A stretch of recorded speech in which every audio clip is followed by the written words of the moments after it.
जी अस्सलाम वालेकुम। हाँ जी दोस्तों, अज तुहानू दिखाना है सरिया लैंटर दी वाया दिखाना है भी किन्ना किन्ना वाया है। तो दूसरा पैप वगैरह साडी अज फिटिंग हो गई। अज मैं शहर से पहुंचा, कल मैं मैशा वगैरह कराइया ने, अज सारा दिखा रहे तुहानू।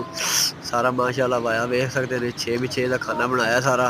डबल जाल है ते सैटी का बत्ती का भी काम हो गया, सारे पैपिंग हो गई है। भाई वेख दिखा रहे तुहानू भी किहड़ा सैटिंग कर रहे पैरां नाल, क्योंकि हत्थ ते नहीं काम करते। माशाअल्लाह सारे अज पैपिंग शैपिंग पॉपुलर का सारा काम किया है। ते अज साडा लैंटर है, इंशाअल्लाह तुहानू दिखावांगे।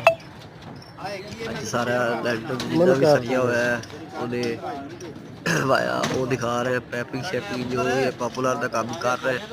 माशाअल्लाह बहुत ही अच्छा काम है, देख सकते हैं तुसी। ते सारी सरिया जिन्ना भी है सरिया बन गया। शकील साहब आए ने, उन्होंने मुलाकात की। मैं हुक्म उन्हें दिता सी, मैं खुद बैठा, देख सकते हैं तुसी। ते अस्सलाम वालेकुम कीता दोस्त ने।